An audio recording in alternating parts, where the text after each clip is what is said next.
and welcome to another TVG Talk. My name is Paco Treviño, and today I'm joined by Lauro Chapa. Hey guys. Also joining me today is Cáceres. How are you doing, guys? And today we'll be discussing some some comments that Eiji Aonuma, director of the Legend of Zelda series, has made on the new title coming to the Wii U.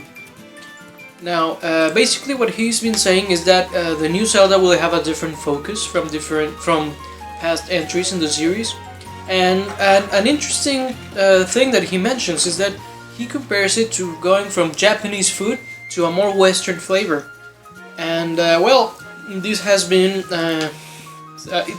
taken as different forms, and today we'll be giving you some of our thoughts on the subject. Now, Laura, would you like to start? Yeah, sure. I think by this comment he's referring that he's been influenced by Western games rather than the classic Zelda approach. And to me that's a problem because I really like how Zelda games play. I really like the format of the games, the exploration, the different paths that you take in the game.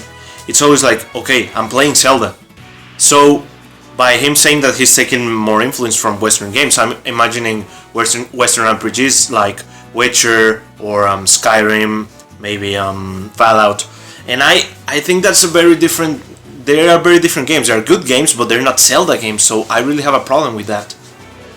Yeah, I guess that it lends itself to maybe losing a little bit of focus, that the Zelda series might be known to have. And innovation is never a bad thing, but I think that changing the core and focus of a game is. Yeah. I mean, it depends also on how far they take it. Yeah, of course. I mean, this is just words. They can be saying that and do the exact same thing. Right. Carlos?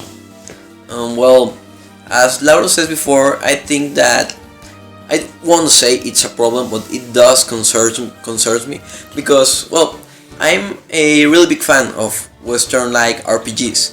I have played countless hours on Skyrim, and right now I'm immersing myself on the huge world of The Witcher, and I love those games. But as Lauro says, they are not. You don't get the Zelda-like feeling when you're playing, let's say, any of those games. And at the end, I think it can be a good thing if they implement some of the things that I love of those games. I love exploration. Maybe they are talking about making the worlds even bigger than they have been before, and I would be okay with that. But as long as they keep this Zelda-like feeling, battle style, exploration style, I think I will be okay with it. I think it will be excellent actually. Yeah, I think that, and I agree with you. I think that they have to find somewhere where maybe there's more exploration, go a little bit back to the roots of Zelda, which is something that, in that sense, Witcher is more like the original Legend of Zelda than Skyward Sword is, Of course. There's much more exploration there. And I think that that's something that we sometimes forget, that Zelda, first and foremost, is about exploration. And, it has become much more story-oriented. And I'm not saying that Witcher is not, but I think that going for a more of a vibe of an unexplored world is something that Zelda has kind of lost in the recent years. Yeah. Another thing that they may also, let's say, add, I have noticed that on the last few Zeldas, the feeling of linearity while playing the game has been increasing a little bit. I don't know if you have felt the same. The feeling of what? Of linearity on the story. Let's say exploration is pretty much limited by, okay, you beat this boss at this temple, now you have to go to this specific area to continue. Maybe they will try to explore something like, let's say, which boss would you like to beat first? No, as long as it's good for the story, I think it will be cool also.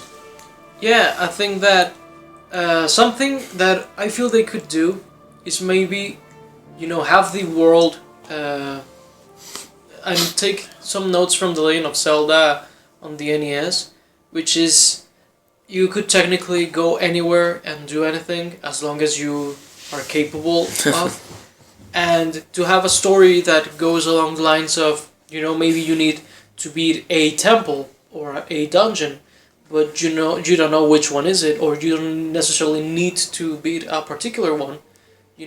Like maybe trigger a certain event through different means. I think that would be a nice balance to keep the original feeling and the new feeling that was brought on with Ocarina of Time, and that would actually fit in with what they were saying about being more, or what he hinted at of being more Western. Yeah.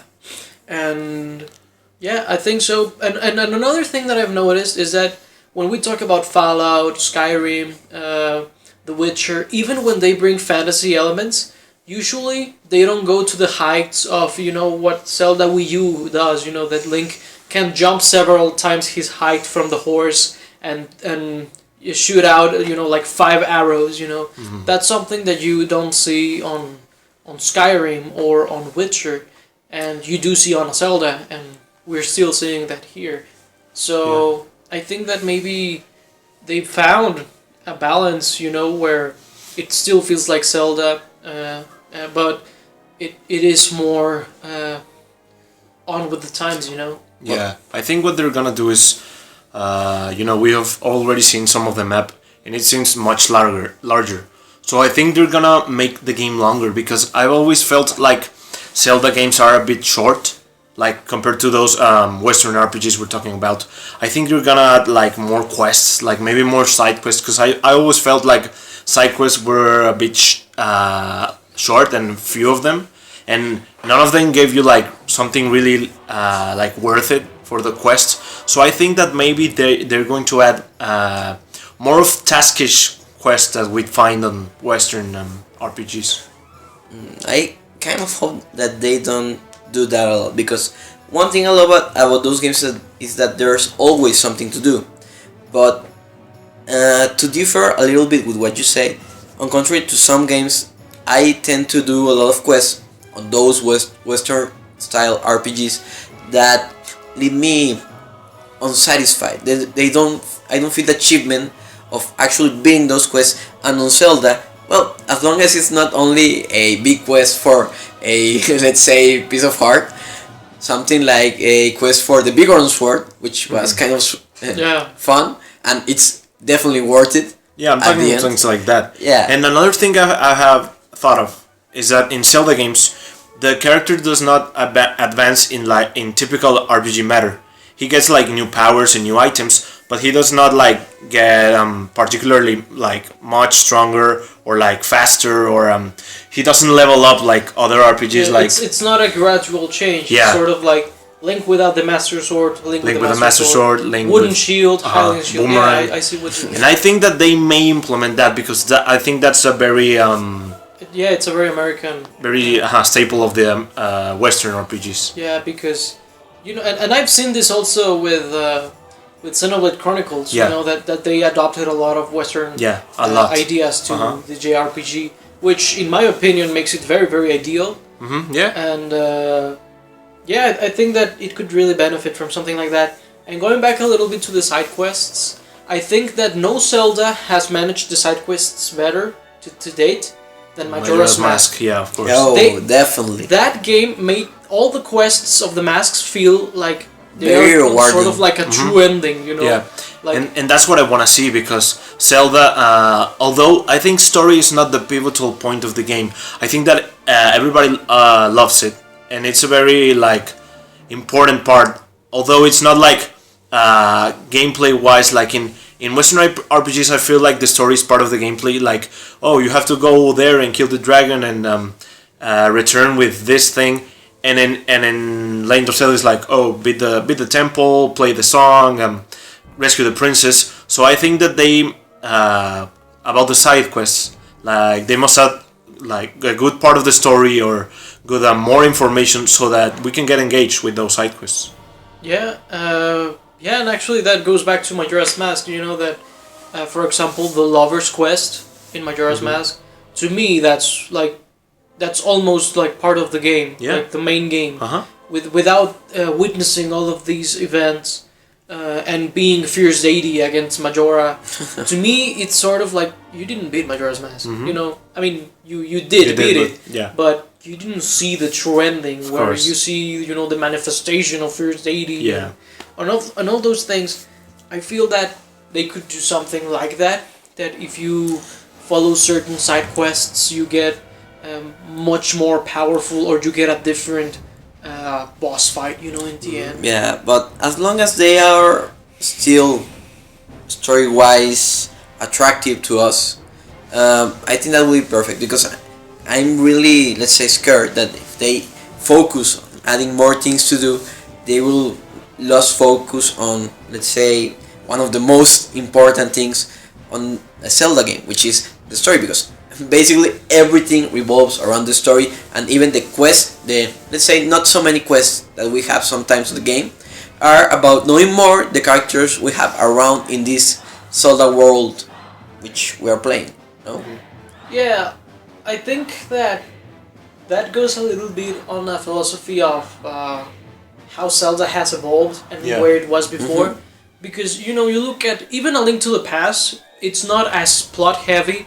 You know, if you play The Legend of Zelda, then you go Zelda 2, Link to the Past, Ocarina, so on and so forth, you arrive in Skyward Sword, you will see a game that basically has no story to a game that is very plot driven. Yeah, of course. Yeah. So, And I think that now Zeldas are very focused and careful with the story since the Hyrule Historia and the timeline came out, so that everything fits perfectly.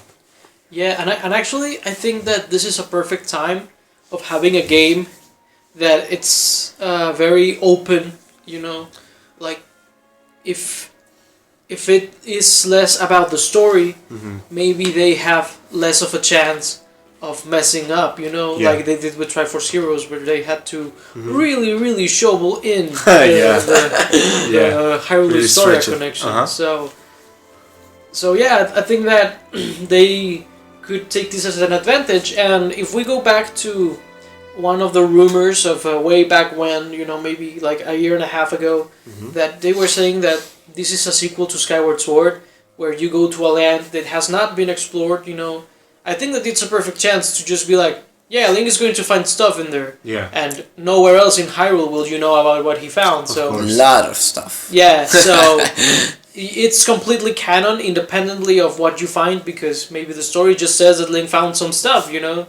And I think that so far, of the few things that we have confirmed for the game, it's that it's going to be, let's say, a vast world, big world, and that's kind of like already a little bit Western like. So I hope that they implement it correctly, and that they are able to put not an empty world just because, but a world, big world with a lot of things hidden, as also the games, which will be pretty fun to explore. Give us a reason, motivation to explore. Yeah, you know, something that really makes me confident about this Zelda title, in the sense of, you know, why I believe in them, apart from the fact that they have never really made a bad Zelda. I mean, you could say that, you know, this game could have done more of this game could have had less of that. Yeah. But, you know, generally speaking, they are pretty good games. So, that makes me confident, but something that also makes me really confident is that back in E3 2014, we saw a build of the game. Yeah. And, you know, a year and a half later, you know, is when... No, wait. Almost, what? It's 2 years and a half later that the game is coming out, from having a playable build. So that makes me really confident of, you know what, this game is very vast, you know, they had the time to test it, to play around with it, you know. And they put their hearts to it, you know. Nintendo never delays a game for nothing. When they delay a game like Smash or like the new Star Fox, for example, they delay that a lot and it looks like really good. And they changed a lot of things. And when, except for example, a game like They Rush, like Mario Tennis, like they didn't care. You know, they didn't care because if they did, they would have delayed it. You know. True.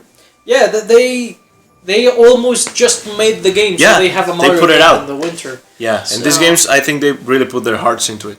Yeah, I think so too. I think that it's a nice way of putting it, you know. And yeah, you look at Star Fox Zero and you see almost a different game, you know, like way more complete.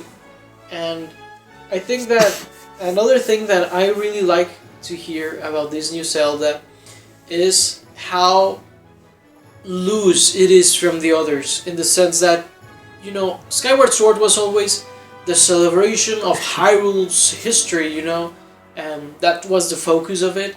And now I feel that the focus is more so on the history of the franchise, like where it was, where it is, and I think that that's something that we can really look forward to, you know, maybe nods to maybe Ocarina of Time or something like that, you know, we have them in Epona, and probably the Master Sword will be there somewhere, who knows.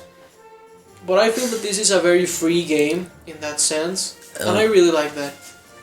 So far, I think the same as you, but I'm actually... I think that part of this is because we still don't know almost nothing about the game. It's not bound to a legend yet, because, well, they haven't released a lot of this. We don't know anything about the story of this game, but let's say anytime now they could say, oh, this story will have Link placed on this time, and he's now the hero of something, and they can bound him to a lane. But it's kind of cool thinking right now, but it's a free Link.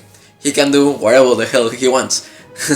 Well, I think that this game would have been... I think that we would already know how bound it is to the Hyrule Historia. I mean, I'm not saying that it's not part of it. Of course it will be part of the official Oh yeah, of course, it has to. Yeah, but what I'm saying is that, for example, when Triforce Heroes came out, we already had like a very detailed plot, like when it was announced. And when Skyward Sword was announced, we knew beforehand that he was going to be the first Link ever, and that Hyrule Historia was coming out, and all these things, you know. And here we see grassy plains, we see a volcano, and we see like exploration, you know. Yeah, but I think that's more of a tease. I think we're still going to get like the proper announcement in E3, like, look, this is gameplay from the new game. This is what the new game is called. You will do this, blah blah blah. I think we're going to see that. There has to be a legend. There's always a legend. No. Yeah, I'm not saying that there won't be a story. All I'm saying is that maybe the plot will take a back seat for once, since Ocarina of Time, you know. I do think so. I hope not. Well, personally. But let's see what happens. Yeah, let's see what happens, and let's hope that this is the best Zelda yet. I mean, as always. Yeah, we always hope for something like that. Do you guys have anything else to add? You know, any hopes or thoughts on the new Zelda? I just hope this is like the perfect blend from the original Zelda and Ocarina of Time, and I hope we all enjoy it.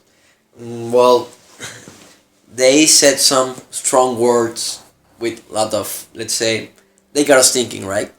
I hope that they are really worth something, and that if they that they surprise us in a good way, of course.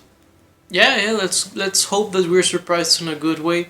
And personally, that's something that has always happened to me with Zelda, because, you know, the first Zelda that I played was Ocarina of Time, and they surprised me with Majora's Mask. Yeah. And I was surprised with the art style of the Wind Waker.